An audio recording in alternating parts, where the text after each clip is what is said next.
একটা প্রশ্ন, আমার মায়ের বয়স 80 বছর, সে মৃত্যুর কারণে সে রোজা রাখতে পারে না, তো এখন ফকিরকে মাকে মিসকিনকে খাওয়াবো, এই মিসকিন এর একটু মানে বিস্তারিত মিসকিন ব্যাপারে একটু জানতে চাইছিলাম, মিসকিন এবং ফকিরের ভিতরে পার্থক্যটা। ধন্যবাদ। ধন্যবাদ আপনাকে। যে আপনি ঠিকই বলেছেন যে ইসলামিক ফাউন্ডেশনের প্যাডে একটি ফতোয়া দেওয়া হয়েছিল যে চেয়ারে বসে নামাজ পড়া না যায়। তো পরবর্তী পর্যায়ে আমরা লক্ষ্য করেছি পত্রিকার মাধ্যমে এটা ইসলামিক ফাউন্ডেশন কর্তৃপক্ষ অস্বীকার করেছেন। তো বলেছেন এটা ফাউন্ডেশনের বক্তব্য নয়, ফতোয়া নয়, তারা একটা কমিটি করেছেন। তো পরবর্তী পর্যায়ে তারা হয়তো জানাবেন। তবে তারা জানান বা না জানান সেটা অন্য বিষয়, কিন্তু চেয়ারে বসে নামাজ পড়া যাবে কি যাবে না সেটা তো ইসলামের ফতোয়ার বিষয়, বিধানের বিষয়। বিধানের আলোকে কি বলবেন? এটি খুবই গুরুত্বপূর্ণ একটি বিষয়। ফতোয়া দেওয়ার আগে আসলে মুফতিকে জানতে হবে যে মানে চেয়ারে বসে যিনি সালাত আদায় করছেন কেন আদায় করছেন, কিন্তু ওজরের কারণে চেয়ারে বসে সালাত আদায় করছেন। কোরআনে কারীমের 6টি আয়াতের মধ্যে আল্লাহ সুবহানাহু ওয়া তাআলা এই বিষয়টি দৃষ্টি আকর্ষণ করেছেন। তার মধ্যে সূরা তাকাবুরের 70 নম্বর আয়াতের মধ্যে আল্লাহ রাব্বুল আলামিন ইরশাদ করেছেন, ফাত্তাকুল্লাহ মাসতাতা'তুম, তোমরা আল্লাহ তাআলাকে ভয় করো, মাসতাতা'তুম, যতটুকু তোমাদের সাধ্যে কুলায়। সামর্থ্যের বাইরে নয়, সামর্থ্যের মধ্যেই তোমাদের আল্লাহ তাআলার ভয় নির্ধারণ করে দেওয়া হয়েছে। সুতরাং কোনো ব্যক্তি যদি সামর্থ্য না থাকে, তার শারীরিক কারণে, অসুস্থতার কারণে, ওজরের কারণে, তাহলে কিন্তু এটি তার জন্য বাধ্যতামূলক কোনো বিষয় নয়। এটি হচ্ছে আসলুন মিন উসুলিদ্দীন ফি হাযাল বাব, এই বাবের মধ্যে সমস্ত উলামায়ে কেরামের ঐক্যমতে এটি হচ্ছে একমাত্র মূলনীতি, যে মূলনীতির উপর ভিত্তি করে মূলত নির্দেশনা দেওয়া হয়েছে সালাতের ব্যাপারে অথবা ইবাদতের ব্যাপারে অথবা বিভিন্ন ধরনের যে ওজর রয়েছে ওজরের বিষয়ে। মূলত ওজরের কারণে চেয়ারে বসে সালাত আদায় করার বিষয়টি সম্পর্কে আমরা যখন যাব, সহিহ মুসলিমের রাওয়ায়াতের মধ্যে, সহিহ বুখারীর রাওয়ায়াতের মধ্যে এসেছে, ইমরান বিন হুসাইন রাদিয়াল্লাহু তাআলা থেকে বর্ণিত, রাসূলুল্লাহ সাল্লাল্লাহু আলাইহি ওয়াসাল্লাম বলেন, ফাইন লাম তাস্তাতি, যদি তুমি দাঁড়িয়ে সালাত আদায় করতে না পারো, ফাকাইদান, তাহলে বসে সালাত আদায় করো। বসে সালাত আদায় করো বলতে কি বোঝায়, এর ব্যাখ্যার মধ্যে বাদায়ুস সানায়ের মধ্যে রয়েছে, হাশিদ আব্দুল মুহতারের মধ্যে রয়েছে, তাবিনুল হাকায়েকের মধ্যে রয়েছে, এবং অসংখ্য আল ওয়াহিদুল বুরহানির মধ্যে রয়েছে। অসংখ্য উলামায়ে কেরাম বলেছেন যে এখানে আল কুউদ বলতে মুতলাক মানে বসাকে বোঝানো হয়েছে। সে বসাটা মানে জমিনের উপরেও হতে পারে, চেয়ারের উপর হতে পারে, কোনো উঁচা বস্তুর উপরেও হতে পারে। মানে চেয়ার তো আর মানে সবকারের চেয়ার না, যার ওজর আছে তার সামর্থ্য এবং বাস্তবতা অনুযায়ী যেভাবে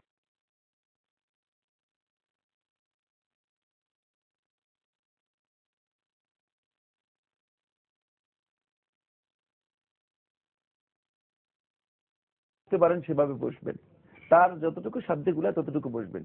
এ বিষয়ে ফিকহুল হানাফির সমস্ত কিতাবের মধ্যে উলামায়ে কেরাম, মুতাকাদ্দিমিন উলামায়ে কেরাম মানে পূর্ববর্তী উলামায়ে কেরাম উল্লেখ করেছেন। এরপরে এই বিষয়ে আসলে জায়েজের উপর দারুল ইফতা রয়েছে, দারুল ইফতা আল-মিসরিয়া, তারা তাদের ওয়েবসাইটের মধ্যে ফতোয়াগুলো রয়েছে, বিস্তারিত ফতোয়া দিয়েছে। এবং পৃথিবীর প্রায় সবকটি দেশ, মুসলিম দেশগুলোতে এ বিষয়ে গবেষণা হয়েছে, আগেই গবেষণা হয়ে গিয়েছে। দুঃখজনক বিষয় হচ্ছে যে এত বড় দায়িত্বশীল একটি প্রতিষ্ঠান ইসলামিক ফাউন্ডেশন, মানে তারা বিষয়টি আগে গবেষণা করেনি। হঠাৎ করে একজন গবেষক, আমি গবেষণার জন্য কিন্তু তাকে ধন্যবাদ জানাচ্ছি, কোনো সন্দেহ নেই, একজন গবেষক গবেষণা করে তিনি তার ফতোয়া দিয়ে দিলেন, আবার একদিন বা 2 দিন পরে বললেন যে আমরা তো এটা করিনি। এটি আসলে দায়িত্বশীল কোন প্রতিষ্ঠানের পক্ষে উচিত নয়। আসার কথা হলো যে ইসলামিক ফাউন্ডেশন কর্তৃপক্ষ হয়তো তাদের ভুলটা বুঝতে পেরেছেন, তারা আবার কমিটি গঠন করেছেন।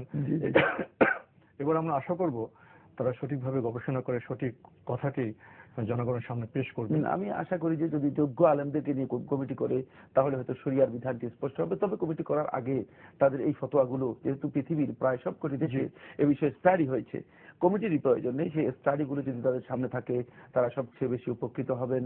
এবং এই বিষয়ে তাবিনুল হাকায়েকের মধ্যে রয়েছে, আল মুহিতুল বুরহানির মধ্যে রয়েছে, আল মুহিতুল বুরহানি ফিল ফিকহ নু'মানি, এটি হানাফি মাযহাবের সবচেয়ে বড় কিতাব, এই কিতাবের মধ্যে রয়েছে। সুতরাং এই বিষয়গুলো যদি তারা দেখেন তাহলে তারা সবচেয়ে বেশি উপকৃত হবেন। তবে এই মাসআলাটি সমস্ত উলামায়ে কেরামের ঐক্যমতে জায়েজ। আর এটি ওজরের মাসআলা, মানে ওজরের মাসআলাটি সম্পূর্ণ এক্সেপশন রয়েছে। এছাড়া আমরা যখন আপনার হজে যাই, পবিত্র কাবা শরীফে, তারপরে মসজিদ নববীতে, সেখানে তো আমরা লক্ষ্য করছি, ওটা তো বলেছি ওরা জায়েজ সর্বসম্মতি করে জায়েজ দিয়েছেন, এবং সেখানে চেয়ারে বসে নামাজ পড়া হচ্ছে। তো এই বিষয়টি আসলে মুসলিম উম্মার কাছে স্পষ্ট, হয়তো আরো স্পষ্ট হবে। আমাদের ভাই আরেকটি প্রশ্ন করেছেন, ওনার মা 80 বছর বয়স, রোজা পালন করতে পারেন না, তবে এখানে বিধান কি যে মিসকিন খাওয়ার বিষয়টা উনি আরো জানতে চেয়েছেন মিসকিন এবং ফকিরের মধ্যে পার্থক্য কি? হ্যাঁ, মিসকিন তো আপনি প্রত্যেকটি রোজার জন্য একজন মিসকিনকে একবেলা খাবারের ব্যবস্থা করবেন। এটাকে কি বলা হয়? শরীরের পরিভাষায় ফিদিয়া বলা হয়? হ্যাঁ, ফিদিয়া বলা হয় তাকে, যে ফাফিদিয়াতুন তাআমু মিসকিন, যে ফিদিয়া দেওয়া হবে একজন মিসকিনকে খাওয়ানো। আচ্ছা, এবার আসুন ফকির এবং মিসকিনের মধ্যে পার্থক্য হচ্ছে এই, ফকির হচ্ছে একেবারেই যার কাছে কিছুই নেই, মানে যার কাছে দিবসের খাবারের ব্যবস্থা নেই, সে হচ্ছে ফকির ব্যক্তি। আর মিসকিন হচ্ছে ওই ব্যক্তি যার কাছে কিছু ব্যবস্থা আছে, কিছু খাবারের ব্যবস্থা আছে, বাকি মানে সে অভাব যেটাকে বলা হয় তাকে সে অভাবের মধ্যে রয়েছে, তার কাছে নিসাবের অনেক কম, অথবা 1 বছরের খাবার নেই, অর্ধ বছরের খাবারের আয়োজন রয়েছে। এই মাসআলার মধ্যে উলামায়ে কেরামের দীর্ঘ বক্তব্য, দীর্ঘ ইখতিলাফ রয়েছে। আমরা যে বক্তব্যটি উল্লেখ করলাম এটি ইবনে কুদামা মাকদিসী রাহমাতুল্লাহ আলাইহি তার মুগনিতে উল্লেখ করেছেন, এবং এটাই অধিকাংশ আহলে তাহকিক উলামায়ে কেরাম সমর্থন করেছেন। তাহলে আপনার যে ফিদিয়া দিবেন এটা কি মিসকিনকে দেবেন? ফকির এবং মিসকিন দুজনকে দিতে পারেন দুজনকে। আর ফিদিয়া তো আপনার একটি রোজার পরিবর্তে একজন মিসকিন বা ফকিরকে একবেলা খাওয়াবেন, কারণ ফকির যে সে মিসকিন অবশ্যই, কিন্তু মিসকিন যে ফকির নাও হতে পারে। তাহলে প্রতি রোজার জন্য একবেলা একজনকে দেবেন। জি, আমরা একটি টেলিফোন নিচ্ছি। আসসালামু আলাইকুম, প্রিয় দর্শক, আপনার পরিচয় দিয়ে প্রশ্ন করুন। হ্যালো। জি, আমরা আপনাকে শুনতে পাচ্ছি, আপনার পরিচয় দিয়ে প্রশ্ন করুন। আপনি কি লাইনে আছেন? হ্যালো। যে আমরা আপনাকে শুনতে পাচ্ছি, আপনি প্রশ্ন করুন। হ্যালো। আমরা আপনাকে শুনতে পাচ্ছি, আপনি কি লাইনে আছেন? ওয়ালাইকুম আসসালাম। ওয়ালাইকুম আসসালাম, আপনার পরিচয় দিয়ে প্রশ্ন করুন। বুঝতে পারছি যে যান্ত্রিক ত্রুটি হচ্ছে।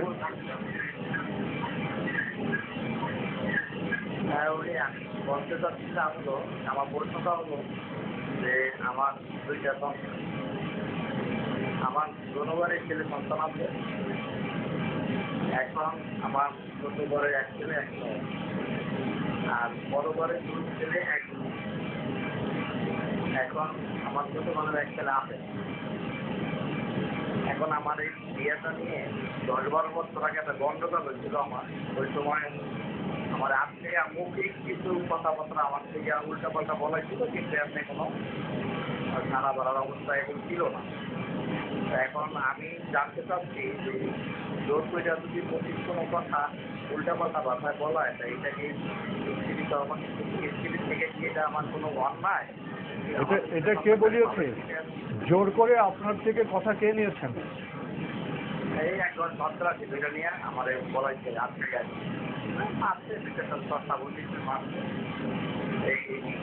না, জোর করে কে কথা নিয়েছেন আর কি কথা নিয়েছেন? আপনি কি লাইনে আছেন? না, লাইনে নেই। আচ্ছা, ওনার আসলে যান্ত্রিক ত্রুটির জন্য আমরা ওনাকে স্পষ্ট শুনতে পাইনি। যা বলেছেন ওনার 2টি সংসার, এক সংসারে 1 ছেলে 1 মেয়ে, আরেক সংসারে 2 ছেলে 1 মেয়ে। তো বেশ কিছুদিন আগে কোন এক পক্ষ তাকে জোর করে বলপূর্বক মৌখিক কিছু কথা নিয়েছে। এখন এই কথাটা ঠিক কিনা বা এই কথা উনি পালন করতে বাধ্য কিনা? না, আপনি পালন করতে বাধ্য নন। জোরপূর্বক যদি কোনো বিষয় হয়ে থাকে সেটা আল্লাহ সুবহানাহু ওয়া তাআলা মানুষের কাছ থেকে উঠিয়ে দিবেন। সেটি রাসূলুল্লাহ সাল্লাল্লাহু আলাইহি ওয়াসাল্লাম হাদিসের মধ্যে ইরশাদ করেছেন যে লা তালাকা ফি ইগলাক, যদি কোনো কারণে ইকরাহ থাকে, জোরপূর্বক কোনো কিছু হয়ে থাকে, সেটি ইসলামের মধ্যে গ্রহণযোগ্য নয়। ইবনে মাজাহ রওয়ায়াতের মধ্যে রাসূলুল্লাহ সাল্লাল্লাহু আলাইহি ওয়াসাল্লাম থেকে বর্ণিত হয়েছে যে উদিয়া আন উম্মতি মাস্তুকরিহু আলাইহি, ইস্তিকরাহ যে কাজের উপর তাদেরকে জোরপূর্বক করা হয়েছে সেটা আমার উম্মতের কাছ থেকে উঠিয়ে নেওয়া হয়েছে। সুতরাং এটি শরীয়তের মধ্যে ধর্তব্য বা প্রযোজ্য বিষয় নয়। তবে শরীয়তের কোনো মাসালা সম্পর্কে জানতে হলে আপনাকে একটু ক্লিয়ার করতে হবে, মানে আপনি কি বলছেন, কি হয়েছে সেটা কিছু বলে দেন। সাধারণভাবে সাধারণ কথা বললাম, আমি কমন কথা বলে আপনার যদি সুনির্দিষ্ট আর কোনো বিষয় থাকে সেটা আপনি পরবর্তী সময় জানালে আমরা সুস্পষ্ট জবাব জানতে হবে। আমরা আরেকটি টেলিফোন নিচ্ছি। আসসালামু আলাইকুম। দর্শক, আপনার পরিচয় দিয়ে প্রশ্ন করুন। হ্যালো, আসসালামু আলাইকুম। ওয়ালাইকুম আসসালাম। আমি চট্টগ্রাম থেকে বলছিলাম। জি ভাইয়া, বলুন। আওয়াজ করতে কিছু ক্লিয়ার হচ্ছে না। ওই আমি আমার একটা প্রশ্ন ছিল ওই তারাবি সম্বন্ধে। জি, আমি কি এশারের নামাজ জমাতে করে তারাবিটা কি একা পড়তে পারবো? জি।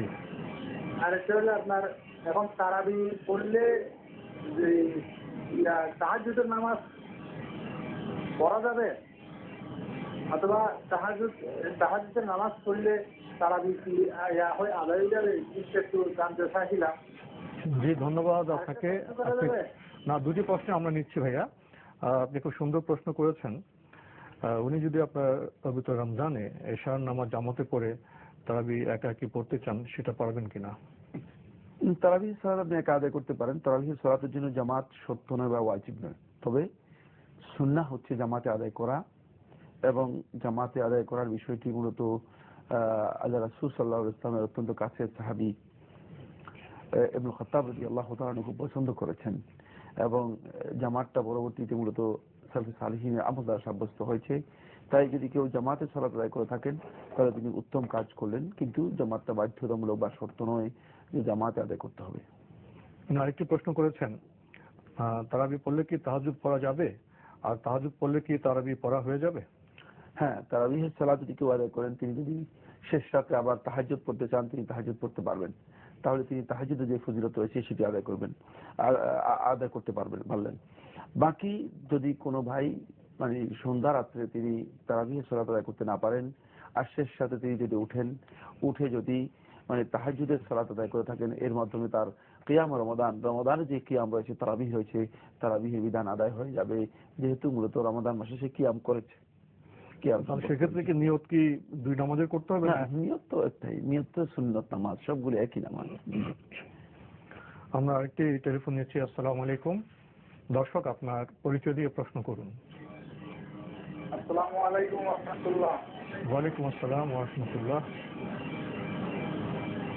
জি বলুন। আমার একটা প্রশ্ন ছিল, সেটা হচ্ছে আমাদের দেশে মনে করেন যে কত রকম ধর্ম, ফিরকা, মাযহাব, কত পরীক্ষা কি আছে, কত রকম দল, যে মানে তার কোনো গুণে শেষ নাই। তো এখন এটা যদি আমাদের নাগরিকটা এখন তো পাওয়া খুবই টাফ। আমাদের দেশে কি কোনো নাগরিকটা মানে মুক্তিপ্রাপ্ত দল আছে কি? মানে কিভাবে, কোনটা কিভাবে চিহ্নিত করবো, কিভাবে কি চিহ্নিত করবেন? মানে আপনার এই যে একটা দল, মানে একটা দল হবে তো। জি, আমি বুঝতে পারছি না। জি জি জি, মানে কোনটি সঠিক কিভাবে চিহ্নিত করবেন, এই তো? হ্যাঁ, এটা কোন দলটা সঠিক। জি জি জি, ধন্যবাদ আপনাকে। ধন্যবাদ আপনাকে। আমরা ছোট্ট একটা বিরতি নিচ্ছি, ইনশাল্লাহ বিরতির পর আমরা আপনার প্রশ্নের জবাব দেওয়ার চেষ্টা করব। আমার রব, এই রবি আমার সব, দমে দমে তনু মনে তারি অনুভব। প্রিয় দর্শক, বিরতির পর আমরা আবার ফিরে এলাম আপনার জিজ্ঞাসায়।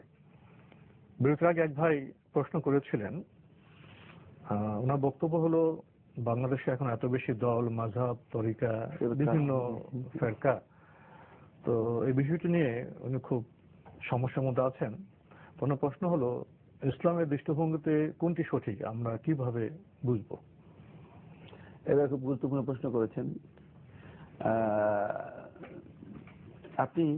এর জন্য আল্লাহ রাসূল সাল্লাল্লাহু আলাইহি ওয়াসাল্লাম মানদণ্ড দিয়েছেন, যে মানদণ্ডে মূলত যদি উত্তীর্ণ হয় তাহলে তারাই মূলত ফেরকায়ে নাজিয়া, তারাই মুক্তিপ্রাপ্ত হবে, তারাই সঠিক হবে। সে মানদণ্ডটি হচ্ছে কোরআন এবং সুন্নাহর যারা সরাসরি অনুসরণ করে। কোরআন এবং সুন্নাহর এই মানদণ্ডে আপনি প্রত্যেকটি ফেরকাকে, প্রত্যেকটি গ্রুপকে, প্রত্যেকটি দলকে, মাযহাবকে, প্রত্যেকটি পীরকে আপনি ওজন করে দেখবেন, যদি আপনি ওজন করতে চান। তবে এই বিশাল কাজটি মানে একজন সাধারণ লোকের জন্য কোনো সন্দেহ নেই যে অনেক কঠিন কাজ। তাহলে আপনি এই কঠিন কাজ থেকে মুক্তি পাবেন কিভাবে? মুক্তি পাওয়ার পদ্ধতি হচ্ছে আপনি কোরআন এবং সুন্নাহর অনুসরণের কাছে সরাসরি চলে আসেন। আপনি এত দিকে না তাকিয়ে, এত পথ মানে তালাশ না করে, এত মানে পরীক্ষা নিরীক্ষার কাজে না গিয়ে আপনি সোজা চলে আসেন কোরআন এবং সুন্নাহর অনুসরণ করার জন্য। আপনি দেখেন যে কোরআন এবং সুন্নাহর দিকে কারা আহ্বান করছে। যিনি কোরআন এবং সুন্নাহর অনুসরণের দিকে আহ্বান করছে, যিনি রাসূলুল্লাহ সাল্লাল্লাহু আলাইহি ওয়াসাল্লাম সুন্নাহর দিকে আহ্বান করছে, যিনি ব্যক্তির দিকে আহ্বান না করে যিনি আহ্বান করতেছে মানে যাতে করে আমরা ইসলামের যে নির্দেশনা আছে সেটাকে অনুসরণ করতে পারি, তার বক্তব্য শোনার চেষ্টা করুন, দেখবেন যে আপনি সেখানে উপকৃত হচ্ছেন। আর সবচেয়ে বড় সৌভাগ্যের বিষয় হচ্ছে এখন কোরআন আমাদের কাছে অনুদিত, রাসূল সাল্লাল্লাহু আলাইহি ওয়াসাল্লামের সহিহ যে হাদিসগুলো রয়েছে, সহিহ বুখারী, সহিহ মুসলিম, এগুলো আমাদের কাছে অনুদিত।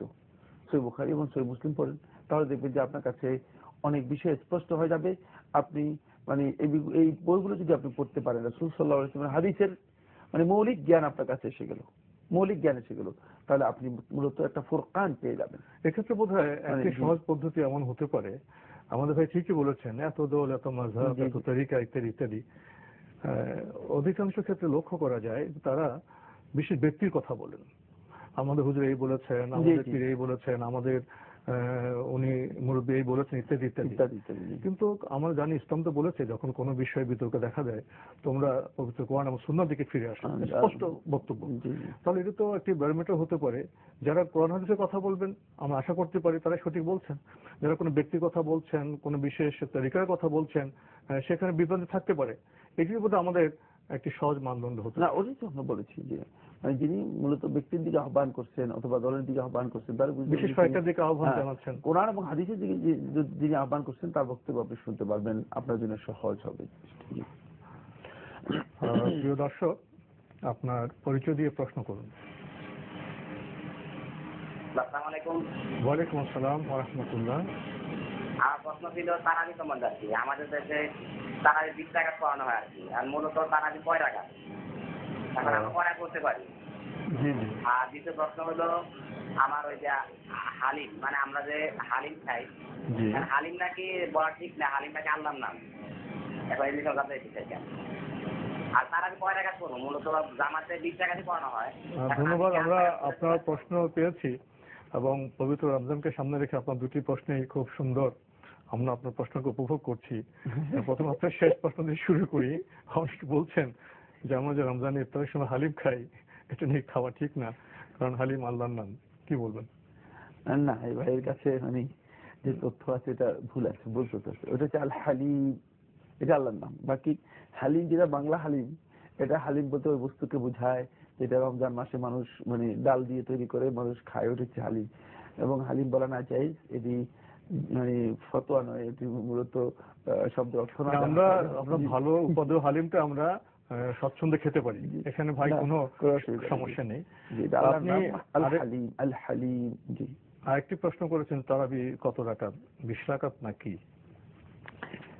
তারাবি সালাতের সুনির্দিষ্ট কোনো রাকাত নেই, সেটা আপনি 20 রাকাত আদায় করতে পারেন, 8 রাকাত আদায় করতে পারেন, 10 রাকাত আদায় করতে পারেন, নির্ভর করছে ব্যক্তি তার বেশি আদায় করতে পারেন, বেশি আদায় করতে পারেন। একেবারে 41 রাকাত পর্যন্ত বিভিন্ন বর্ণনার মধ্যে রয়েছে। সুতরাং মানে আপনি ইচ্ছা করলে অনেক বেশি আদায় করতে পারেন, কম আদায় করতে পারেন। তবে মানে আপনি চেষ্টা করবেন যে নিয়মিত মানে আদায় করা, একটি মানে এমন সংখ্যক বা এমন রাকাত যেটা নিয়মিত আপনি আদায় করতে পারেন, সেভাবে আপনি আদায় করবেন।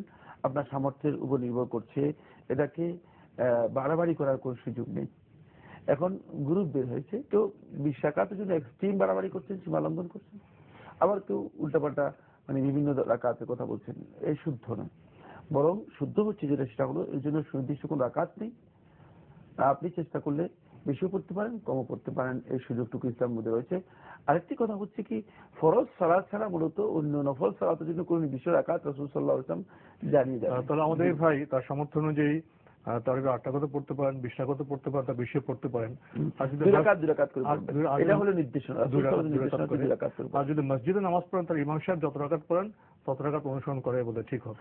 এটিও হাদিস দ্বারা সাব্যস্ত হয়েছে। যদি মসজিদে ইমাম সাহেব যে রাকাত পড়েন সেই রাকাত যদি অনুসরণ করতে পারেন, তাহলে আপনি সারা রাত থেকে ইবাদত করার যে ফজিলত রয়েছে সেটা লাভ করবেন। আমরা একটি টেলিফোন নিচ্ছি। আসসালামু আলাইকুম। প্রিয় দর্শক, আপনার পরিচয় দিয়ে প্রশ্ন করুন। জি বলুন। হ্যালো,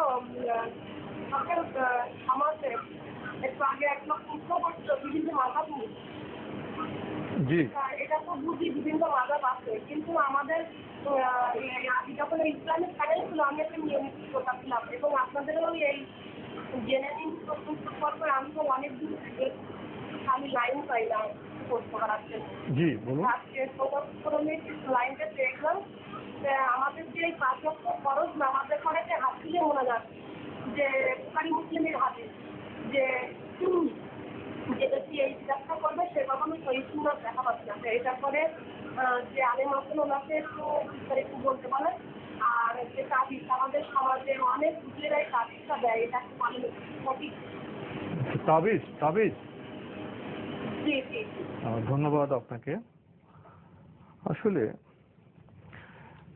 অনেক বিষয় এরকম হয়ে যায় জি জি যে সমাজের বিভিন্ন ব্যাখ্যা বিভিন্ন বিভ্রান্তির জন্য খুব কঠিন হয়ে যায়। এই যে মোনাজাতের ব্যাপারটি, দোয়ার ব্যাপারটি, এটা কত সুন্দর বিষয়। জি জি বান্দা আল্লাহর কাছে মোনাজাত বা দোয়া না করলে কার কাছে করবে? জি জি জি এবং দোয়া তো আমরা যে কোনো সময় করতে পারি। এবং নামাজের তো আমরা শুরু যে ফাতিহা দিয়ে করি সেটা তো মোনাজাতের দোয়া। দোয়া দোয়া জি নামাজের ভিতরে অসংখ্য আমরা দোয়া করছি। তো ওনার প্রশ্ন হলো যে পাঁচ ওয়াক্ত নামাজে যে ফরজ নামাজের পরে সালাম ফিরে যে দোয়া করা হয় এটাকে একটি বিধান করে নেওয়া হয়েছে। তো এই ব্যাপারে উনি জানতে চাচ্ছেন সহি বিষয়টি কি। ওনার যে বক্তব্য সেই বক্তব্য থেকে আমি যা বুঝতে পেরেছি যে ফরজ সালাতের পরে যে মুনাজাতটা সম্মিলিতভাবে করা হয় তাকে এটি সম্পর্কে জানতে চেয়েছেন। হ্যাঁ, যদি তাই হয় তাহলে এটি রাসূলুল্লাহ সাল্লাল্লাহু আলাইহি ওয়াসাল্লাম কোনো সহিহ হাদিসে সাব্যস্ত হয়নি। কেউ যদি মনে করেন যে রাসূল সাল্লাল্লাহু আলাইহি ওয়াসাল্লাম করেছেন অথবা তার সাহাবীরা করেছেন তিনি ভুল করেছেন, কোনো বর্ণনার মধ্যে আসেনি। কিন্তু মানে এখানে রাসূল সাল্লাল্লাহু আলাইহি ওয়াসাল্লাম ফরজ সালাতের পরে কিছু আজকার কিছু জিকির আমাদেরকে শিক্ষা দিয়েছেন, সেই জিকিরগুলো সহিহ হাদিসের মাধ্যমে সাব্যস্ত হয়েছে। তাই উত্তম হচ্ছে ওই জিকিরগুলো আমরা করব। যে জিকিরগুলো রাসূল সাল্লাল্লাহু আলাইহি ওয়াসাল্লাম আমাদেরকে শিক্ষা দিয়েছেন সেগুলো আমরা করব। বাকি এটা আমরা নিজেরা আবিষ্কার করে নিয়েছি। কেন আবিষ্কার করেছি? সেটা হচ্ছে আমরা সলাৎকে সত্যিকারভাবে উপলব্ধি করতে পারিনি। সলাতের মধ্যে যে আমরা দোয়া করতেছি, পুরা সলাতটা যেই দোয়া, মানে সলাতের শাব্দিক অর্থই যে দোয়া, তাকবীরাতুল ইহরাম থেকে শুরু করে তাকবীরে তাহরিমা থেকে শুরু করে তাকবীর তাহরিমা থেকে শুরু করে সালাম ফিরানো পর্যন্ত পুরোটাই যে দোয়া, পুরোটাই যে আমি আল্লাহ রাব্বুল আলামিনের কাছে দোয়া করছি, প্রেয়ার করছি, মানে এটা আমরা বুঝতে পারিনি। অনেক জায়গায় আমরা দুনিয়া এবং আখিরাতের সার্বিক মুক্তির জন্য কল্যাণের জন্য দোয়া করছি, দোয়া মাসুরাতে আমরা দোয়া করছি, ফাতিহাতে দোয়া করছি, প্রত্যেকটা জিনিসের মধ্যে আমার দোয়া রয়েছে। সুতরাং যদি এটা আমরা বুঝতে পারতাম তাহলে আমরা সালাতকে বা সালাতের শেষে আবার এক্সট্রা দোয়ার প্রয়োজন আছে অথবা আবার অতিরিক্ত আমাকে নিজে তৈরি করে দোয়া করতে হবে, এটি আমি করতাম না। লাস্ট যে কথাটি বলবো সেটি হচ্ছে ইবাদত, এটি কোনো গবেষণার বিষয় না, কোনো ইজতিহাদের বিষয় না, কোনো ব্যক্তির আবিষ্কারের বিষয় না। যেহেতু ইবাদত মুহাম্মদ রাসূলুল্লাহ সাল্লাল্লাহু আলাইহি ওয়াসাল্লাম যেভাবে দেখিয়েছেন সেভাবে করার নাম হচ্ছে ইবাদত। যদি কোনো ব্যক্তি মুহাম্মদ রাসূলুল্লাহ সাল্লাল্লাহু আলাইহি ওয়াসাল্লামের দেখানো এই পদ্ধতিতে এই ইবাদতটুকু না করেন তাহলে তার সেটি ইবাদত হবে না, যতই তিনি উত্তম করুক না কেন। তার ধারণা মানে ইবাদতের ক্ষেত্রে নবী সাল্লাল্লাহু আলাইহি ওয়াসাল্লামের পদ্ধতিকে মানতেই হবে। একটা বিষয় আপনি বললেন ফরজ নামাজ শেষে তো আমরা মাসনুন যে দোয়াগুলো আছে জিকিরগুলো করব, এরপর যদি বান্দা আবার আল্লাহর কাছে দোয়া করতে চায় ব্যক্তিগতভাবে মুনাজাত করতে চায় করতে পারবে? সবসময় করতে পারবে, করতে পারবে জি। কিন্তু তিনি যদি মনে করেন যে না ফরজ নামাজের পরে ওই দোয়া করতে হবে আমাকে, তাহলে কিন্তু তিনি ভুল করেন। এই বিধান তো দেননি। উনি আরেকটু প্রশ্ন করেছেন তাবিজ প্রসঙ্গে, অনেকে তাবিজ করছেন, এটা কি ঠিক? না, তাবিজ ইসলামের মধ্যে হারাম এবং শিরক দুটোই রাসূলুল্লাহ সাল্লাল্লাহু আলাইহি ওয়াসাল্লামের স্পষ্ট হাদিস দ্বারা সাব্যস্ত হয়েছে। আব্দুল্লাহ ইবনে আব্বাস রাদিয়াল্লাহু তাআলা বর্ণিত, আব্দুল্লাহ ইবনে মাসউদ রাদিয়াল্লাহু তাআলা বর্ণিত মুসনাদ আহমদের সহিহ হাদিসের মধ্যে রাসূলুল্লাহ সাল্লাল্লাহু আলাইহি ওয়াসাল্লাম ইরশাদ করেছেন ইন্নামার রুকা ওয়াত তামাইম ওয়াত তিওয়ালাতা শিরকুন। রাসূলুল্লাহ সাল্লাল্লাহু আলাইহি ওয়াসাল্লাম হাদিসের মধ্যে স্পষ্ট করে তাবিজকে শিরক বলেছেন। সুতরাং এটি শিরকি কাজ, এখান থেকে আমাদেরকে দূরে সরে আসতে হবে। আমরা একটি টেলিফোন নিচ্ছি। আসসালামু আলাইকুম। প্রিয় দর্শক, আপনার পরিচয় দিয়ে প্রশ্ন করুন। জি, আসসালামু আলাইকুম ওয়া রাহমাতুল্লাহি ওয়া বারাকাতুহু। ওয়ালাইকুম আসসালাম ওয়া রাহমাতুল্লাহ। হুজুর, আমি মোহাম্মদ মুস্তাফা আশরাফপুর কচুয়া সাবজেক্ট থেকে বলছি। জি ভাইয়া বলুন। আমার ছোট্ট দুটা প্রথম প্রশ্ন হলো, আমাদের দেশে একটা বিতর্ক চলছে মাযহাব এবং আহলে হাদিস। আমার প্রশ্ন হচ্ছে মাযহাবের ইমামগণ ওনারা কি হাদিস এবং কোরআন ব্যতীত নিজস্ব কোনো মতামত ইসলামে ঢুকাইছে কি না, যে আহলে হাদিস মাযহাবকে বিভিন্নভাবে গালি খেলা করে? আর 3 নম্বর প্রশ্ন হলো, ইদানিং মসজিদে যে চেয়ার উঠছে, চেয়ার নিয়ে জামাতে বসে আর আমরা দাঁড়াই, তো উনি যখন চেয়ারে বসে ওনার পাটা ওই আরেক ব্যক্তি যখন দাঁড়ানো ব্যক্তি উনি সেজদা দেয়, ওনার সেজদার পাতাটা দিয়ে থেকে যায়। অর্থাৎ ওনার দাঁড়ানোর কথা যেখানে সেখানে না দাঁড়িয়ে বসলে হয়তো ওনার পাটা কাতার বরাবর থাকতো, কিন্তু দেখা যাচ্ছে ওনার পা উনি যখন নাকি সামনের দিকে পা দিয়ে বসেন, পাশের ব্যক্তি যখন দাঁড়ানো বা বসা অবস্থায় সেজদা করতে যায় তখন ওনার পায়ের সাথে ওনার মাথাটা সেজদাটা পড়ে পায়ের কাছাকাছি। এখন এটা কতটুকু যুক্তিযুক্ত? আর উনি যখন সেজদা দিচ্ছেন চেয়ারে বসা ব্যক্তি নিচের দিকে তার সেজদা অবস্থা থাকেন রুকু সেজদা, তখনও তার মাথাটা পা বরাবরই পড়ে। এখন এটা কোনটা যুক্তিযুক্ত বিনীতভাবে জানতে চাই। ধন্যবাদ আপনাকে। প্রথম যে আপনি প্রশ্নটি করেছেন যে বার্মাতে যেভাবে মুসলিম নিধন হচ্ছে, আমি তাদের নিন্দা জানাই এবং মুসলমানদের কল্যাণ কামনা করে শেষ করছি। আপনি কিসের নিন্দা জানান ভাইয়া? আপনি কিসের নিন্দা জানান? লাইনে আছেন আপনি? যারা মুসলিমদেরকে হত্যা করতেছে, নির্যাতন করতেছে বার্মায়, মায়ানমারে, আচ্ছা আচ্ছা ওই আচ্ছা। বস্তুদের বিরুদ্ধে বস্তুদেরকে নিন্দা জি জানাই। জি জি জি জি ধন্যবাদ আপনাকে। আমরা আসলে দুটি প্রশ্নই নিতে চাচ্ছি, কারণ অনেক ভাই লাইন পান না। দর্শকদের কাছে আমাদের অনুরোধ, আপনারা আগে থেকে নির্দিষ্ট করে রাখুন, দুটি প্রশ্ন আমাদের করবেন। আপনার প্রশ্নের জবাবে আমরা যেতে চাই। আপনি প্রথমে বলেছেন মাযহাব এবং আহলে হাদিস প্রসঙ্গে আপনাদের এলাকায় নিয়ে দ্বন্দ্ব হচ্ছে। তো আমরা যতটা জানি, মাযহাব, যারা মাযহাবের সম্মানিত ইমাম ছিলেন, তাদের লক্ষ্য ছিল পবিত্র কোরআন এবং সুন্নাহ অনুযায়ী নিজেরা চলা এবং মুসলিম ভাই বোনদের পরিচালনা করা। এবং যারা আহলে হাদিসের যে সূত্রপাত, তাদের লক্ষ্য একটাই, সহিহ ইসলামকে পালন করা কোরআন এবং সুন্নাহর মাধ্যমে। এবং সমস্যা হয় বিভিন্ন এলাকায়, তারা মাযহাব কিভাবে নিচ্ছেন, অর্থাৎ আমাদের ভক্তদের নিয়ে সমস্যা। আহলে হাদিসের যারা অনুসারী আছেন, তারা তাদের এলাকায় কিভাবে নিচ্ছেন, তারা কতটা জানছেন, আহলে হাদিসের লক্ষ্য কি, পবিত্র কোরআনের লক্ষ্য কি, হাদিসের লক্ষ্য কি, এই জানার উপর নির্ভর করে আমরা কতটা সঠিক পথে আছি। এখানে আমাদের সমস্যা। আপনাদের এলাকায় হয়তো সেই সমস্যা আছে, কি বলবেন? ভাই যেটি বলেছেন, মানে মাযহাব এবং আহলে হাদিস নিয়ে যে বিতর্কের কথা বলেছেন, এটি মূলত মানে কোরআন এবং হাদিসের দৃষ্টিভঙ্গিতে কোনো বিতর্ক নয়। এখানে তিনটি বিষয় কাজ করে। প্রথমটা হচ্ছে সংকীর্ণতা, উদারতার অভাব। হয়তো মাযহাবের বাইরের মধ্যে সংকীর্ণতা আছে, অথবা আহলে হাদিসের বাইরের মধ্যে সংকীর্ণতা আছে, উদারতার অভাব আছে। উদারতার অভাব থাকার কারণে মূলত যেহেতু আমরা কোরআন এবং হাদিসের অনুসারী, মানে মাযহাবের ইমামগণ কোরআন এবং হাদিসের বাইরে কোনো বক্তব্য দিয়েছেন বা দেওয়ার চেষ্টা করেছেন, এই ধরনের কোনো বক্তব্য যদি কেউ দিয়ে থাকেন তিনি ভুল বলেছেন। আবার আহলে হাদিস যারা আছে তারাও কোরআন এবং হাদিসের বাইরে কোনো বক্তব্য দেন না, কোরআন এবং হাদিসেরই অনুসরণ করে থাকেন। তাই এখানে মূলত যেই কারণে বাড়াবাড়ি বিতর্ক তৈরি হচ্ছে, সেটা হচ্ছে সংকীর্ণতা, উদারতার অভাব এবং জানাজানির অভাব আছে। এটা দ্বিতীয় পয়েন্ট। তৃতীয় পয়েন্ট হচ্ছে মূর্খতা, না জানা। আসলে যেমন হাদিসের মধ্যে মানে রফিয়াদানের কথা যেমন হাদিসের মধ্যে এসেছে, আবার আব্দুল্লাহ ইবনে মাসউদ রাদিয়াল্লাহু তাআলা বর্ণিত একটি সহিহ হাদিসের মধ্যে রফিয়াদান না করার বিষয়টি এসেছে। সুতরাং এটি আলেমদের মানে জানা দরকার, জানানো দরকার লোকদের কাছে।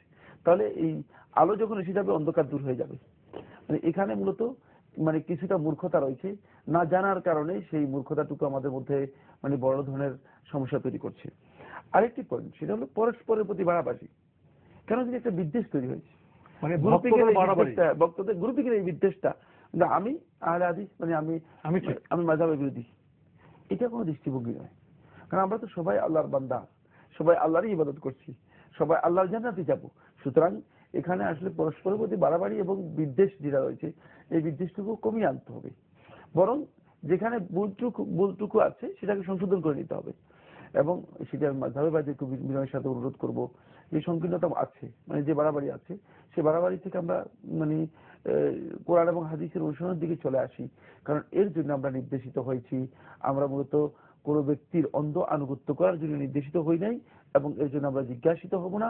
আমাদের ইবাদত নির্ভর করছে মূলত আল্লাহ রাসূলের নির্দেশনার উপর, সুন্নাতের অনুসরণের উপর। ভাই দ্বিতীয় যে প্রশ্নটি করেছেন, মসজিদে চেয়ারে বসে নামাজ পড়ার বিষয়টি, এর একটি হলো আপনার ফতোয়া বা মাসালার বিষয়, আর একটা ব্যবস্থাপনার বিষয়। উনি যেভাবে বললেন, ওনাদের এলাকায় বা ওনাদের মসজিদে হয়তো কোনো চেয়ার কোথায় বসবে, কিভাবে নামাজটা হবে, সেক্ষেত্রে কোনো ব্যবস্থাপনার সমস্যা আছে, কি বলবেন? সমস্যা থাকলে সে সমাধান করে নিয়ে পারো। উনি যে দীর্ঘ বক্তব্য দিয়েছেন, সেখান থেকে আমি আসলে স্পষ্ট বুঝতে পেরেছি যে মানে এটা একটা যুক্তি তৈরি করেছেন। এই যুক্তি মানে যেহেতু মাসালা হচ্ছে মাসালাতুল ওজর, ওজরের কারণেই যিনি মূলত বসতে পারতেছেন না, তিনি তো ওজরের কারণে বসতে পারতেছেন না, তিনি তো সালাত আদায় করতে হবে। তাহলে তিনি সালাত আদায় করার পদ্ধতি কোনটি? সেটা হচ্ছে তিনি যদি মানে মাটিতে বসতে না পারেন, তাহলে তিনি চেয়ারে বসবেন, অথবা মানে উঁচা জায়গায় বসবেন, যেখানে বসতে পারেন সেখানে বসবেন। এবং সেক্ষেত্রে পাশের লোকের মানে সিজদা কোথায় যাবে না যাবে সেটা তার দায়িত্ব নেই। তবে ব্যবস্থাপনার মধ্যে সিস্টেমটা করতে পারলে ভালো হতো। যারা চেয়ারে বসবেন তারা পাশে বসতে পারেন, তাহলে তাদের বারান্দায় বিশেষ ব্যবস্থা করা যেতে পারে, যেহেতু যাদের ওজর আছে তারা ওজরের জন্য কাতারের পাশে বসতে পারেন, তাহলে এই সমস্যার সমাধান। চেয়ারে বসে নামাজ পড়া যায়, সমস্যা সে ব্যবস্থা করা। এখন এর জন্য অন্য যুক্তি তৈরি করার কোনো সুযোগ নেই। তাহলে সেক্ষেত্রে যদি বেশি লোক হয়ে যান, তারা তো আপনার কিনারে অথবা বারান্দার ব্যবস্থা করতে পারেন। কেউ এই কথা বলেন, তাদের যে এত ওজর থাকে, বসে নামাজ না পড়তে পারেন, তাহলে মসজিদে আসা কি দরকার? তারা তো বাসায় নামাজ পড়তে পারেন। না, কিন্তু কে বলছে এটা? এটি ফালতু কেউ মাসালা বলে থাকেন। না, এটি ফালতু মাসালা। কিন্তু সে মসজিদে আসার ক্ষমতা আছে, তিনি মসজিদে আসার তো ক্ষমতা রাখেন। মানে তিনি এমন অসুস্থ নয় যে অসুস্থতার কারণে তিনি মসজিদে আসতে পারবেন না। যদি এমন অসুস্থ হয়ে থাকে যে অসুস্থতার কারণে মসজিদে আসতে পারবেন না, তাহলে তার জন্য ঘরে পড়া জায়েজ রয়েছে। কিন্তু আমার নবী সাল্লাল্লাহু আলাইহি ওয়াসাল্লাম সর্বশেষ যে সালাতটি আদায় করেছেন সেটি দুইজনের কাঁধের উপর ভর করে মসজিদে এসেছেন। তাহলে বোঝা গেল যে যদি দুইজনের কাঁধের উপরও ভর করে মসজিদে আসার মতো কারো সামর্থ্য থাকে, তিনি মসজিদে আসবেন। এটাই হচ্ছে মূলত রাসূলুল্লাহ সাল্লাল্লাহু আলাইহি ওয়াসাল্লামের হেদায়েত বা হাদী, নির্দেশনা। এবং এর বাইরে যদি কেউ ফতোয়া দিয়ে থাকেন তিনি ভুল বলেছেন, শুদ্ধ বলেননি। আমরা একটি টেলিফোন নিচ্ছি। আসসালামু আলাইকুম। দর্শক, আপনার পরিচয় দিয়ে প্রশ্ন করুন। আসসালামু আলাইকুম। ওয়ালাইকুম আসসালাম। জি, আমি আজিজুজ্জামান বলছি ধানমন্ডি থেকে। জি ভাইয়া বলুন। যে আমার একটা হুজুরের কাছে প্রশ্ন ছিল, মানে জানার ইচ্ছা ছিল যে লাইলাতুল কদর সম্বন্ধে। জি। যে আমরা সৌদি আরবে মক্কা মদিনা এবং প্রায় সব মসজিদেই ওইটা 20 রমজানের পর থেকেই 10 দিন পরে এবং ইমাম সাহেব নামাজটা পড়ায়, ঠিক আছে। কিন্তু আমাদের দেশে শুধু 27 তারিখে, আর অনেকেই বলে বেজুর রাখি, ঠিক আছে। কিন্তু ওইখানে জোর বেজুর বলতে নাই, শেষ 10 দিন। আর আমাদের দেশে শুধু 27 তারিখে পরে। এখন আমার একটা ইচ্ছা ছিল, মানে উদ্যোগ অলরেডি নিয়েছি, সেটা কেমন হবে জানি না। মানে আমার গ্রামে 2-3টা মসজিদে, মানে আমি বলছি যে টাকা পয়সা দিয়ে তো এই ইবাদত বন্দেগী হয় না, তবে উৎসাহ করার জন্য 10 দিনই নামাজ পড়ানো, মানে কদরের নামাজটা যে কয়জন মুসল্লি হয়, মানে 10 দিন নামাজ পড়ানোর জন্য বলছি আর কি, যে কদরের নামাজটা। আমরা তো সবে বরাত নিয়ে বেশি দৌড়ি, আসল যেটা কোরআনে যেটা আছে, মানে সূরা আকারে নাজিল হয়েছে, সেটা আসলে তেমন একটা করি না। জি, ধন্যবাদ আপনাকে। ধন্যবাদ আপনাকে। উনি ওনার একটা উপলব্ধির কথা বলেছেন, ওনার একটা উদ্যোগের কথা বলেছেন। উনি বলছেন যে কদরের নামাজ আমাদের এখানে 27 থেকে বলা হয়, সৌদি আরবে 10 দিন কন্টিনিউ কদরের নামাজ পড়া হয়। উনি একটা উদ্যোগ নিয়েছেন, তো ঠিক আছে কিনা? উদ্যোগটা খারাপ না, সুন্নাহর অনুসরণের মধ্যে আছে, সুন্নাহর বাইরে নয়। যদি আপনি এটা করতে পারেন তাহলে এটি সুন্নাহ পরিপন্থী হবে না, বেদাত হবে না। বাকি মানে এটি কদরের সালাত, এটি কিয়ামুল লাইল। আমাদের জানতে হবে আসলে, আমরা মানে জানলে আমরা সবচেয়ে বেশি মানে হেদায়েত প্রাপ্ত হব এবং আলোকিত হব। এটি হচ্ছে কিয়ামুল লাইল, রাতের নামাজ যেটি। এবং এই রাতের নামাজ রাসূল সাল্লাল্লাহু আলাইহি ওয়াসাল্লাম এই রাতকে সত্যিকার ভাবে পাওয়ার জন্য এটি আদায় করতেন। এটা মানে কদরের নামাজ নাম দেয়া এই কথাটি মূলত মানে হাদিসের মাধ্যমে সাব্যস্ত হয়নি। এটি হচ্ছে রাতের নামাজ এবং এটি রমজান মাসের শেষ 10 দিন রাসূলুল্লাহ সাল্লাল্লাহু আলাইহি ওয়াসাল্লাম হাদিস দ্বারা সাব্যস্ত হয়েছে। রমজান মাসের শেষ 10 দিন তালাশ করতে বলেছেন। শেষ 10 দিন যদি কেউ পড়েন তাহলে তিনি সুন্নাহ অনুসরণ করলেন, কোনো সন্দেহ নেই। শুধু একদিন নয়, তবে যদি কেউ 27 তারিখে গুরুত্ব দেয় দিতে পারে, যেহেতু গুরুত্বের বিষয়টি একাধিক সহিহ হাদিসের মধ্যে এসেছে রাসূলুল্লাহ সাল্লাল্লাহু আলাইহি ওয়াসাল্লামের। সুতরাং 27 তারিখে যদি কেউ গুরুত্ব দিয়ে থাকেন তাহলে তিনি গুরুত্ব দিতে পারবেন। তবে 27 তারিখে নির্দিষ্ট করা লাইলাতুল কদর হিসেবে এটি কিন্তু শুদ্ধ নয়, এটি শুদ্ধ নয়। আর আপনি যে বললেন রাতের নামাজ বা কিয়ামুল লাইল, এটি 10 দিন কেন, এ তো সারা মাসে আমরা পড়ি। কিন্তু এই রমজানের একটু গুরুত্ব দেওয়া হয়, বেশি গুরুত্ব দেওয়া হয় থাকে। জি, আমরা একটি টেলিফোন নিচ্ছি। আসসালামু আলাইকুম। দর্শক, আপনার পরিচয় দিয়ে প্রশ্ন করুন। হ্যালো, আসসালামু আলাইকুম। ওয়ালাইকুম আসসালাম। হ্যালো, আসসালামু আলাইকুম। ওয়ালাইকুম আসসালাম। আপনাকে শুনতে পাচ্ছি। আমি রাজশাহী থেকে বলতেছি। হ্যাঁ, কে বলছেন? আমি দুটো প্রশ্নের উত্তর জানতে কে চাচ্ছি। বলছেন আপনি ভাই? সেটা হচ্ছে যে আমার জীবনে আপনি অনেক কে কাজের বলছেন? নামাজ আছে, কিভাবে আদায় করব? আপনার পরিচয়টা দিন, আপনি কে বলছেন? জি, আর একটা হচ্ছে আমার পিতামাতা ইন্তেকাল করেছেন, তাদের জন্য কি কি দোয়া করব প্লিজ? প্রথম জি, জি, জি, ধন্যবাদ আপনাকে। এবার প্রথম প্রশ্ন করেছেন যে তার জীবনে অনেক কাজা নামাজ রয়ে গিয়েছে, এই কাজা নামাজগুলো কি করবেন। না, কাজা নামাজ তো থাকে না। নামাজ আপনি আদায় যদি না করে থাকেন ইচ্ছাকৃতভাবে, তাহলে আপনি বড় ধরনের অন্যায় করেছেন। এই আমলকে সাহাবায়ে কেরাম সুনান তিরমিজির হাদিস দ্বারা সাব্যস্ত হয়েছে কুফরি মনে করতেন। তো আমরা বিরতি নিয়ে আবার আপনার কাছে ফিরে আসছি। আমরা আরো প্রশ্নের জবাব দিতে হবে আমাদের। দর্শক, সময় হলো বিরতির, ফিরছে একটু পরেই আমাদের। আমার রব, এই রবি আমার সব, দমে দমে তুন মনে তারি অনুভব। প্রিয় দর্শক, বিরতির পর আমরা আবার ফিরে এলাম আপনার জিজ্ঞাসায়। বিরতির আগে আমরা এক ভাইয়ের প্রশ্নের জবাব দিচ্ছিলাম। তিনি প্রথমে জানতে চেয়েছিলেন যে ওনার অনেক কাজা নামাজ, সেই প্রসঙ্গে আপনি কিছুটা জবাব দিয়েছেন। আপনি আরেকটি প্রশ্ন করেছেন ওনার পিতামাতা ইন্তেকাল করেছেন, ওনাদের জন্য কিভাবে দোয়া করলে ভালো হবে? পিতামাতার জন্য আপনি কোরআনে যে দোয়া শিক্ষা দিয়েছে, উত্তম দোয়া, রব্বিরহামহুমা কামা রব্বায়ানি সগীরা, এটা শিখে নেন। খুব বেশি বড় দোয়া নয়, সহজ আছে, ছোট আছে। এই দোয়াটি বেশি বেশি করে করতে পারেন। বাকি শুধু দোয়াই যথেষ্ট নয়, আপনি ইচ্ছে করলে তাদের জন্য সদকা জারিয়া করতে পারেন, তাদের জন্য আরো যাতে করে তারা এই জন্য কোনো সব পেতে পারে, এই ধরনের কোনো ভালো কাজ করতে পারেন। তাদের পক্ষ থেকে হজ করতে পারেন, হজ করাতে পারেন, উমরা করতে পারেন, উমরা করাতে পারেন, ইত্যাদি ইত্যাদি বহু বহু দিক আছে যেগুলো মূলত মৃত ব্যক্তির পক্ষ থেকে যদি তার সন্তানরা আদায় করে থাকে সেগুলো কিয়ামতের দিন তিনি তার আমলনামার মধ্যে পাবেন। তাই আপনি এই কাজগুলো করতে পারেন। তবে কোনো সন্দেহ নেই, রাসূলুল্লাহ সাল্লাল্লাহু আলাইহি ওয়াসাল্লাম যে কাজটিকে সবচেয়ে বেশি গুরুত্ব দিয়েছেন সেটি হচ্ছেন ওয়ালাদুন সালিহুন ইয়াদউ লাহু, নেক সন্তান, যে সন্তান তার পিতামাতার জন্য দোয়া করবে।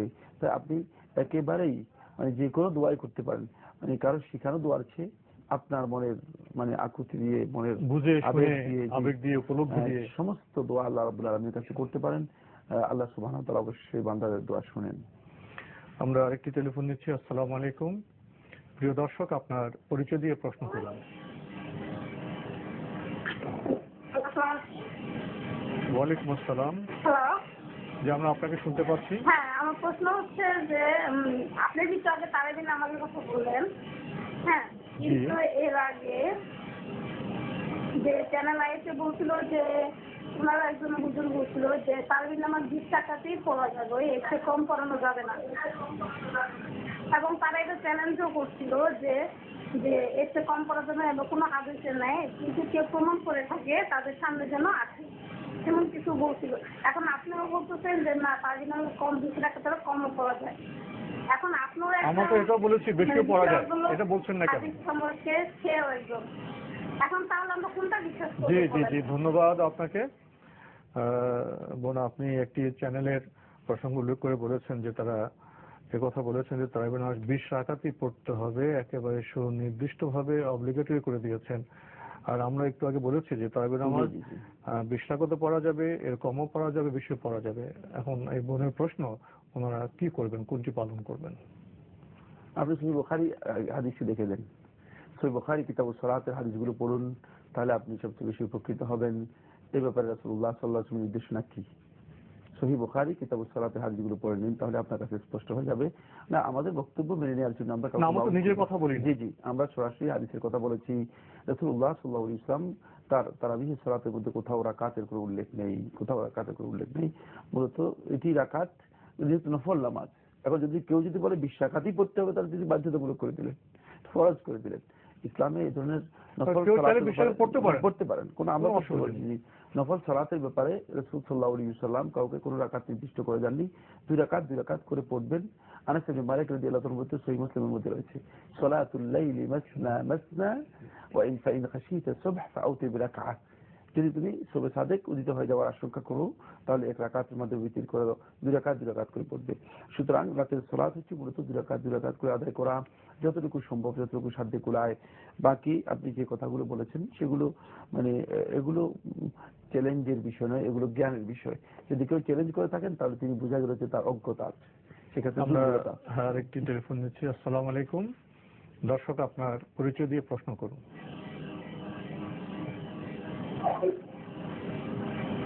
আপনি কি লাইনে আছেন?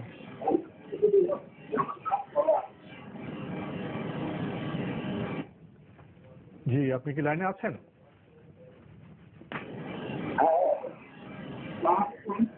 ওয়ালাইকুম আসসালাম। জি বলুন।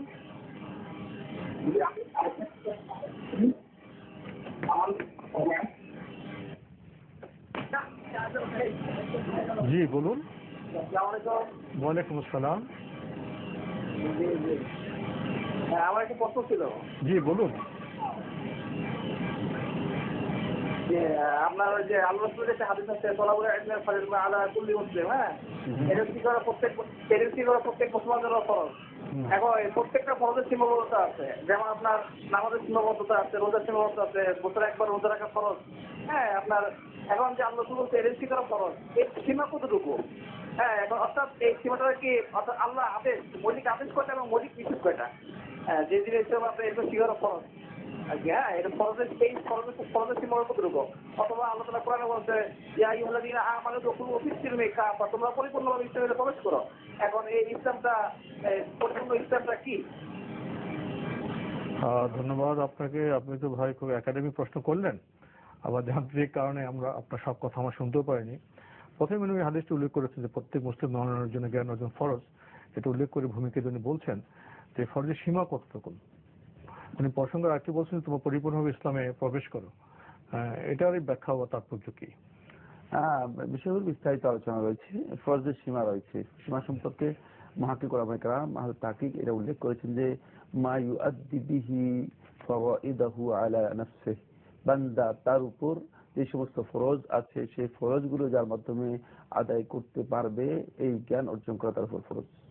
সুতরাং আপনার জন্য ফরজ যে ইবাদত আছে সেই ইবাদতগুলো পালন করার যে জ্ঞান রয়েছে সেই জ্ঞানটি আপনি অবশ্যই অর্জন করতে হবে, এটা আপনার জন্য ফরজ। এটাকে ডিফাইন করেছেন শেখুল ইসলাম মুহাম্মদ ইবনে সুলাইমান আত-তামিমি রাহমাতুল্লাহ তার কিতাবের মধ্যে। তিনি বলেছেন তিনটি জিনিসের মধ্যে এটি মানে কনফাইন করা হয়েছে। একটি হচ্ছে মারিফাতুল আবদি রাব্বাহ, বান্দা তার রব সম্পর্কে পরিপূর্ণরূপে জানবে। ওয়া মারিফাতুল আবদি রাসূলাহ, বান্দা তার রাসূল আল্লাহ রাব্বুল আলামিনের পক্ষ থেকে যে মেসেঞ্জার আল্লাহ সুবহানাহু ওয়া তাআলা প্রেরণ করেছেন এই রাসূল সম্পর্কে জানবেন। তারপরে মারিফাতুল আবদি দীনাহু বিল আদিল্লাহ, বান্দা তার দ্বীন সম্পর্কে জানবে বিল আদিল্লাহ, দলিলের সাথে। এই তিনটি জিনিস হচ্ছে মূলত মূল ফরজ, যেটি অবশ্যই জানতে হবে। যদি কোনো বান্দা না জানে তাহলে তিনি ফরজ আদায় করলেন না।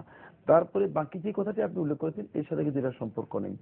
মানে এটা মানে উদখুলু ফিস সিলমি কাফা, এটার সাথে এই ইলম অর্জনের সাথে কিন্তু উদখুলু ফিস সিলমি কাফা এটি হচ্ছে মূলত ইসলামের বিধানকে খণ্ডিতভাবে চিন্তা করার সুযোগ। কিছু অংশ মানবে, কিছু অংশ মানবে না, সেটা না। ইসলামের বিধানকে যদি মানতে চান, সত্যিকার মুসলিম কাকে বলা হয়ে থাকে?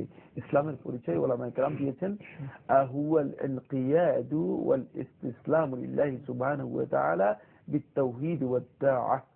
ইসলামের পরিচয় যেটি সেটা হলো আল্লাহর জন্য এবং আল্লাহ রাব্বুল আলামিনের জন্য তাওহীদ বাস্তবায়ন এবং আনুগত্য, আনুগত্যের মাধ্যমে সম্পূর্ণরূপে আত্মসমর্পণ করার নামই হচ্ছে ইসলাম। এই আত্মসমর্পণটা আল্লাহর বিধানের কাছে পরিপূর্ণরূপে হতে হবে। সেটা আংশিক রূপে হলে তিনি ইসলামের মধ্যে পরিপূর্ণরূপে প্রবেশ করলেন না। দুটি মাসআলা বা বিষয় ভিন্ন। আমরা একটি টেলিফোনে যাচ্ছি। আসসালামু আলাইকুম। প্রিয় দর্শক, আপনার পরিচয় দিয়ে প্রশ্ন করুন। আসসালামু আলাইকুম। ওয়ালাইকুম আসসালাম। জি, আমার প্রশ্ন হলো তারাবি নামাজ নিয়ে। জি, তারাবি নামাজ আমি একটা বই পড়ছিলাম মুসাফির বিন মহসিনের তারাবি রাকাত সংখ্যা আর কি। তো ওখানে দেখা আছে আল্লাহ রাসূল নাকি 8 রাকাত এবং 3 রাকাত করতেন। আর আমার মামা সৌদি আরব থাকে, ওনারা বলছে সৌদি আরব নাকি 8 রাকাত দিতে সবসময় পড়ে আর কি, 8 রাকাত আর 3 রাকাত। এখন জিনিসটা জানতে চাইছেন। ধন্যবাদ আপনাকে। আসলে আমাদের সমাজে ফরজ এবং নফল নামাজ নিয়ে আসলে সঠিক ধারণা না থাকার কারণে আমরা দেখা যায় যে অনেক সময় ফরজের চাইতে আমরা নফলকে নিয়ে খুব বেশি মেতে থাকি। তারাবির ব্যাপারে সেটা লক্ষ্য করা যাচ্ছে। উনি সৌদি আরবের উদাহরণ টানলেন, সেখানে নাকি 8 রাকাত প্লাস 3 রাকাত এইভাবে পড়া হয়। আবার সৌদি আরবে তো আপনার যেটা আপনার বাইতুল্লাহ কাবা শরীফ, সেখানে 20 রাকাত পড়া হয়। তো আমাদের দেশেও এরকম বৈচিত্র্য লক্ষ্য করা যায়, কোথাও 20 রাকাত পড়ে, কোথাও কম বেশি পড়া হয়। তো কি বলবেন? আমরা তো বলে দিয়েছি 8 টাকা তো পড়তে পারেন, আপনি 20 টাকা তো পড়তে পারেন, আরো বেশি পড়তে পারেন, আরো কমও পড়তে পারেন। এবং সৌদি আরবে আপনি যেটি বলেছেন, হ্যাঁ সৌদি আরবে কোথাও 8 টাকা তো পড়া হয়, আবার কোথাও 20 টাকা তো পড়া হয়ে থাকে। সুতরাং নফল সালাত এ নিয়ে বাড়াবাড়ি করার কোনো দরকার নেই এবং এই বিষয়ে সুস্পষ্ট রাসূলুল্লাহ সাল্লাল্লাহু আলাইহি ওয়াসাল্লামের কোনো সহিহ হাদিসের মাধ্যমে রাকাত নির্ধারিত হয়নি। এটাই শেখুল ইসলাম ইবনে তাইমিয়া রাহমাতুল্লাহ আলাইহি ফতোয়ার মধ্যে আলোচনা করেছেন। এটাই আহলে তাহকিক মুহাক্কিক উলামায়ে কেরামের সহিহ অভিমত। জি, তো আমরা বোধহয় এটা বলতে পারি রমজান মাসের ইবাদত আমরা যতটা পারি বেশি করব। জি, আমরা বেশি করব। আমরা 20 টাকা পেলে আমরা কম কেন পড়ব? কিন্তু এটা যে বাধ্যতামূলক না সেই জ্ঞান তো আমাদের থাকতে হবে না। কিন্তু মানে 20 টাকা বাধ্যতামূলক করে নিয়ে বাড়াবাড়ি করা শুরু করে দিয়েছে এবং 20 টাকা হলে সালাত হবে না, তারাবি হবে না। এটা এই মাসটা তো আসেনি, বস নিয়ে আসলে কোথাও আসেনি। এটি কোনো হাদিসের মানে বক্তব্যের মাধ্যমে সাব্যস্ত হয়নি। আমরা একটি টেলিফোন নিচ্ছি। আসসালামু আলাইকুম। দর্শক, আপনার পরিচয় দিয়ে প্রশ্ন করুন। আসসালামু আলাইকুম। ওয়ালাইকুম আসসালাম। ভাই আমি ফিরোজ বলছি গাজীপুর থেকে। জি ভাইয়া বলুন। আমার একটা প্রশ্ন হচ্ছে যে আমাদের মুসলমান হিসেবে আমাদের ভিত্তি কুরআন এবং হাদিস, সেখানে কেন আমাদের মধ্যে এত দ্বিধা বিভক্তি? একদল বিশ্বাস করে ফকিরে বা মুরিদে, একদল বিশ্বাস করে তাবলিগ জামাতে মানে দাওয়াত দিয়ে ইসলাম প্রতিষ্ঠা করায়, আরেক দল বিশ্বাস করে রাজনৈতিক দলে। যদি আমাদের ভিত্তি কুরআন এবং হাদিস, তাহলে কেন আমাদের মধ্যে দ্বিধা বিভক্তি? আমরা যারা সাধারণ মুসলমান, যারা কুরআন হাদিস সম্পর্কে কম জানি বা বই কম পড়ি, অনেক সময় পড়া হয় না, তাদের জন্য তো এগুলো একটা আমরা মানুষকে দেখে শিখি। তো সেখানে ধন্যবাদ আপনাকে। আপনার যে প্রশ্নটি, আপনার যে প্রেক্ষাপট, সেটা আমরা সুন্দরভাবে উপলব্ধি করতে পেরেছি। ভাই, সমস্যা তো এখানেই যে আমরা কোরআন এবং হাদিস সম্পর্কে কম জানি বলি তো নানাজন আমাদের মধ্যে বিভ্রান্তি সৃষ্টির সুযোগ পাচ্ছে। আপনার মধ্যে যে প্রশ্ন জেগেছে সেটি খুবই সঠিক এবং মৌলিক প্রশ্ন যে আমরা তো মুসলিম, তো মুসলিম হওয়ার শর্ত কি? আল্লাহর আনুগত্য, রাসূল সাল্লাল্লাহু আলাইহি ওয়াসাল্লামের পদ্ধতিতে। তো এই পথ পদ্ধতি জানতে হলে আমাদের অবশ্যই কোরআন এবং হাদিস মনস্ক হতে হবে।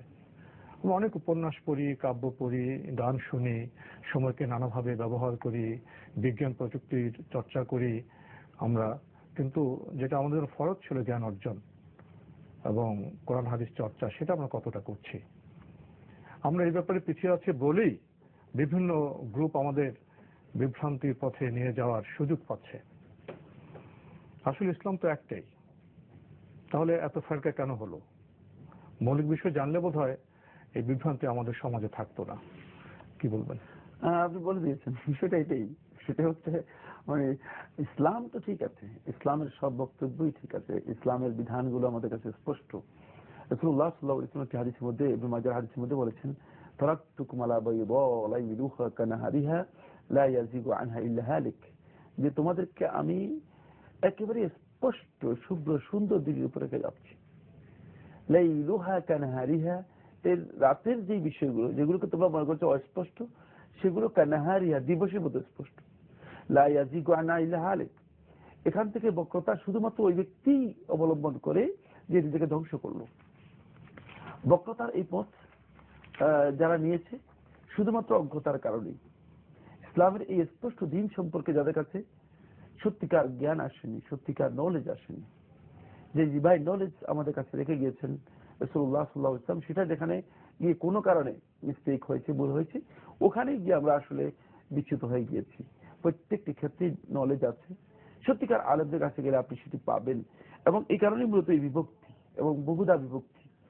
বিভক্তির পরে যেটা দেখা দিয়েছে সেটা হচ্ছে এই, যখন বিভক্তি তৈরি হয়েছে তখন পরস্পরের মধ্যে কাদা ছুটাছুটি, একে অপরের বিরুদ্ধে বক্তব্য দেওয়া এবং কোরআন এবং হাদিসের অপব্যাখ্যা শুরু হয়েছে। পরে এখন যখন আমি আমার দলের দিকে মানুষদেরকে আহ্বান করি, এখন আমি কোরআন এবং হাদিসের অপব্যাখ্যা দিয়ে আহ্বান করি। এখন কোরআন এবং হাদিসের সহিহ যে ব্যাখ্যা রয়েছে, যে বক্তব্য রয়েছে, সে বক্তব্য কোনো ব্যক্তি যদি কোনো দলের দিকে আহ্বান করে তিনি কখনো দেবেন না, যেহেতু তিনি আসলে তার প্রবৃত্তির দিকে মানুষদেরকে আহ্বান করছেন। এই জন্য আসুন আমরা আসলে আমাদের আহ্বানকে কোরআন এবং হাদিসের দিকে নিয়ে আসি। তাহলে সেক্ষেত্রে আমি আমার ব্যাখ্যা দেব না, কোরআন এবং হাদিসের ব্যাখ্যা দেব। এখানেই সমস্যা যে আমরা এখানে বিচ্যুত হচ্ছি। কেউ যদি তার নিজের দিকে মানুষদেরকে আহ্বান করে, অথবা তার দলের দিকে মানুষদেরকে আহ্বান করে, তার ফেরকার দিকে মানুষদেরকে আহ্বান করে, তার থট চিন্তার দিকে আহ্বান করে, তাহলে তিনি অবশ্যই কোরআন এবং হাদিসের অপব্যাখ্যা দেবেন, যেহেতু কোরআন এবং হাদিসের দিকে তিনি আহ্বান করেননি। তাই কোরআন এবং হাদিসের ব্যাখ্যার দিকে আসলে কোরআনের দিকে আসতে হবে, কোনো ব্যক্তির দিকে নয়, কোনো দলের দিকে নয়। এখানে আমাদের কিছু গ্রুপ যদি ইসলাম প্রচারের বা দায়িত্ব পালন করতে চান, তাদের কিন্তু ইসলামের দিকে আহ্বান জানাতে হবে। হ্যাঁ, তাদের আহ্বান হতে হবে ইসলামের দিকে, কোরআন এবং হাদিসের দিকে। কোনো মানুষ বা কোনো দল তো উদ্যোগ নিতে পারেন ইসলাম প্রচারে, কিন্তু আহ্বান হবে ইসলামের দিকে। অবশ্যই ইসলামের দিকে হতে হবে। কোনো দলাদলির দিকে ইসলাম কোন ব্যক্তিকে আহ্বান করার জন্য অনুমতি দেননি, এবং সেটা কিয়ামত পর্যন্ত দাওয়াত ইলাল্লাহ হবে না। আমরা আবার সময়ের একবার শেষের দিকে চলে এসেছি। প্রিয় দর্শক, আমরা আজকে আর প্রশ্ন নিতে পারছি না, তবে আপনাদের অবগতির জন্য জানাতে পারি আপনার জিজ্ঞাসা অনুষ্ঠানটি সপ্তাহের রবি সোম মঙ্গল বুধ এই 4 দিন বিকেল 5:40 সম্প্রচার হয়ে থাকে এবং পরদিন ভোর 5:45 পুনঃপ্রচার হয়ে থাকে। আমাদের ঠিকানা, আপনারা যে ঠিকানায় আপনাদের মনে জাগা প্রশ্ন পাঠাতে পারেন চিঠির মাধ্যমে, ইমেলের মাধ্যমে। ঠিকানা পরিচালক আপনার জিজ্ঞাসা, এনটিভি, বিএসসি ভবন, 7ম তলা, 102 কাজী নজরুল ইসলাম এভিনিউ, কারওয়ান বাজার, ঢাকা 1215। ইমেল অ্যাড্রেস আপনার জিজ্ঞাসা @ntvbd.com। প্রিয় দর্শক, সবশেষে রয়েছে গ্রন্থ পরিচিতি। আমাদের আজকের গ্রন্থের নাম ইসলামী রাষ্ট্র ব্যবস্থা, তত্ত্ব ও প্রয়োগ।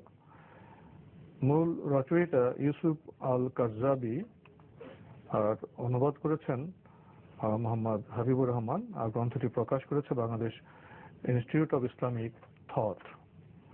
ইসলামী রাষ্ট্র ব্যবস্থা, তত্ত্ব প্রয়োগ।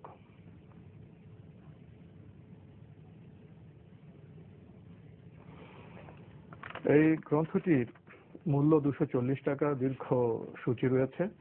ইসলামী রাষ্ট্রের মর্যাদা ও গুরুত্ব, ইসলামী রাষ্ট্রের অবকাঠামো, ইসলামী রাষ্ট্রের প্রকৃতি, রাজনৈতিক চিন্তাধারা সঠিক রূপরেখা, ইসলাম এবং আল্লাহর প্রদত্ত বিধিবিধান অনুযায়ী শাসন কার্য পরিচালনা, অসৎ কাজের প্রতিবিধানের স্তর বিন্যাস এবং এক্ষেত্রে শক্তি প্রয়োগের বৈধতা, ইসলামিক রাষ্ট্রের বৈশিষ্ট্য, গণতন্ত্র, বহুদলীয় রাজনীতি, নারী ও অমুসলিম প্রসঙ্গ,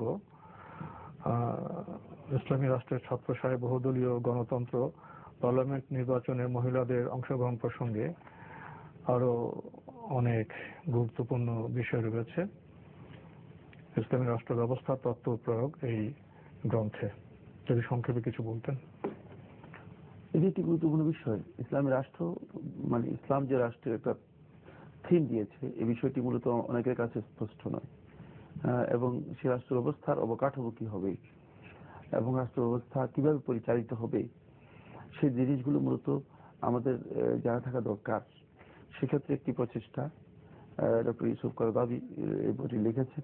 সেটা অবশ্য অনেক আগে লেখা বই, অনুদিত হয়েছে, বাংলা ভাষায় অনুদিত হয়েছে।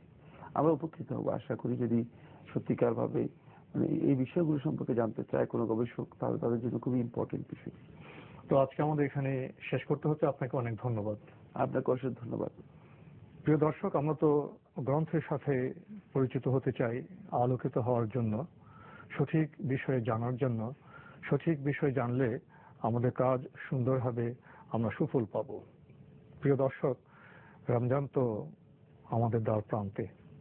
আসুন আমরা রমজানের ব্যাপারে সচেতন হই, পবিত্র কোরআন চর্চায় মনোযোগী হই।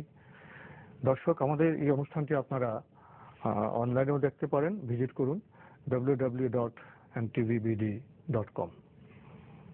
প্রিয় দর্শক, আপনারা সবাই নিরাপদে থাকুন, থাকুন শান্তিতে। আসসালামু আলাইকুম। আল্লাহ আমার রব, এই রবি আমার সব। আল্লাহ আমার রব, এই রবি আমার সব। দমে দমে তনু মনে তারি অনুভব।